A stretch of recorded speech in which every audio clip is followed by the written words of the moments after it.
Special episode आप आज देख रहे हैं। देखिए, सवाल सिंपल है और वो ये है कि किसने खेल किया और कौन फेल हुआ। दो किसान संगठन ऐसे हैं जिसमें आपने सुना वीएम सिंह, जिसके नेता है एक संगठन किसान मजदूर संगठन और दूसरा भानु प्रताप भारतीय किसान यूनियन।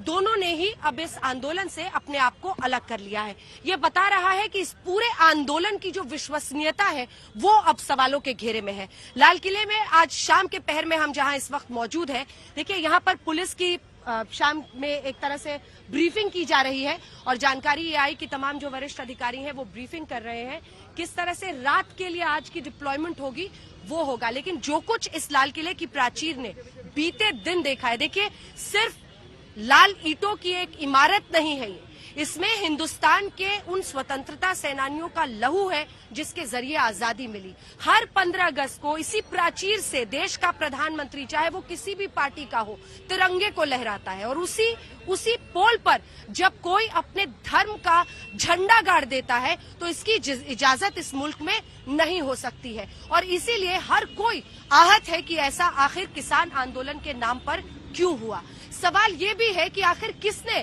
किसान आंदोलन की आड़ में इस तरह की हरकत को अंजाम दिया। यहाँ जितने भी पुलिस वाले हैं वो सभी अपने अपने वीडियोस दिखा रहे हैं ऐसे पुलिस वालों की जो आहत हुए हैं। महिला कांस्टेबल थी यहाँ पर, उस महिला कांस्टेबल ने बताया कि कैसे तलवार से, भाले से उस पर वार किया गया। वो इस वक्त तीरथ राम हॉस्पिटल में भर्ती है। पुनीत है, ऑपरेटर है, कांस्टेबल है, वो भी इस वक्त अस्पताल में भर्ती हैं और उनका इलाज किया जा रहा है। तो इससे आप अंदाजा लगा सकते हैं कि किस तरह की परिस्थितियां बनी यहाँ पर, जिसकी वजह से ये आंदोलन आज इस तरह से बदनाम हो रहा है। लेकिन इन सब के बीच सवाल उस सरकार से भी है, पुलिस प्रशासन से भी है और विपक्ष से भी है जिसने इस किसान आंदोलन का साथ दिया। लेकिन सबसे ज्यादा उन किसान नेताओं से है जो पल्ला झाड़ रहे हैं, जो कल तक शांति का सर्टिफिकेट रहे थे कि हर हाल से शांतिपूर्ण तरीके से ये आंदोलन होगा। आज उनसे ये सवाल पूछा जब जाता है कि आखिर ऐसा क्यों हुआ, तो वो कहते हैं उपद्रवी घुस गए, साजिश हो गई। लेकिन इसी की आशंका तो जाहिर की जा रही थी ना। दिल्ली पुलिस ने ये बताया था सुप्रिया जी कि 308 ऐसे ट्विटर हैंडल्स हैं जो पाकिस्तान से मॉनिटर हो रहे हैं। कैसे हमने देखा है कई जगहों पर जो निशान साहिब जो यहीं पर टांगा गया, वो चाहे वो व्यक्ति जिसकी मौत हुई थी उसके पास किसी के हाथ में कड़ा है तो खालिस्तान लिखा हुआ है। सवाल ये है कि जो देश विरोधी सोच वाले लोग थे वो भी इन सब में शामिल हो गए। तो क्या इसमें अबव पॉलिटिकल पार्टी एक सुर में सबको नहीं बोलना पड़ेगा कि इसकी इजाजत नहीं हो सकती है कि किसान आंदोलन की आड़ में आप देश विरोधी एजेंडा को आगे ले जाए? सुप्रिया जी, आपने अच्छा सवाल पूछा है और क्योंकि मुझे डिस्प्रपोर्शनेटली लो टाइम मिल रहा है बोलने का, मैं पूरी बात अपनी रखना चाहती हूँ। ऐसा था अंजना जी कि पिछले 63 दिन से लाखों लोग बॉर्डर पे बैठे हुए थे।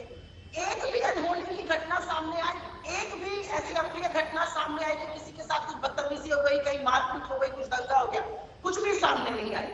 इसीलिए मन में ये सवाल जरूर उठेगा, ऐसा क्या हुआ कि 63 दिन बाद दिल्ली पहुंचकर ये सब हो गया। ये सवाल जरूर उठेगा और हर भारतीय के मन में उठना चाहिए। दूसरी बात मैं ये जरूर कहना चाहूंगी, आपने 308 ट्विटर हैंडल्स का जिक्र किया। अगर पाक की साजिश का अंदेशा था तो क्या बंदोबस्त किया गया, क्या व्यवस्था की गई? ये तो फिर बहुत बड़ा गैम्बल ले लिया गया राष्ट्रीय सुरक्षा के साथ कि पाक की साजिश का अंदेशा होते हुए भी ऐसे लोगों को आने दिया गया। तीसरी बात, उपद्रवी और जिस तरह के दुष्कर्मी इस आंदोलन में घुस गए, अगर मान लिया जाए, और बिल्कुल आप सही कह रही है, जिन लोगों ने ये किया कि किसान नहीं हो सकते, ये उपद्रवी है, इनके खिलाफ पहले से कार्रवाई अगर इंटेलिजेंस नहीं करी गई, ये सवाल जरूर पूछा जाएगा। और मैं सब कुछ पूछने के बाद एक सवाल जरूर पूछना चाहती हूँ, और इसलिए पूछना चाहती हूँ क्योंकि आपने कहा आज देश प्रशंसा कर रहा है पुलिस की। हमारे राष्ट्रीय सुरक्षा कर्मी जहां पर भी है उनकी प्रशंसा होनी चाहिए, लेकिन देश ये भी सवाल पूछ रहा है कि कैसे रजौरी गार्डन में, कैसे सुभाष नगर में, रजौरी में, टैगोर गार्डन में, तिलक नगर में, तमाम ऐसी दिल्ली की जगहों में लोग सड़क पे आके उनका अभिवादन कर रहे थे, तो शांति तरीके से जा रहे थे। कैसे आंसू गैस के गोले छोड़े गए, कैसे गाजीपुर का रास्ता पहले से ही अप्रूव था, उस पर अवरोध पैदा किया। कुछ सवाल है, डॉट्स जोड़नी पड़ेगी, इसलिए जरूरी है कि इस पर विवेचना हो, इस पर सीरियस बहस होनी जरूरी है।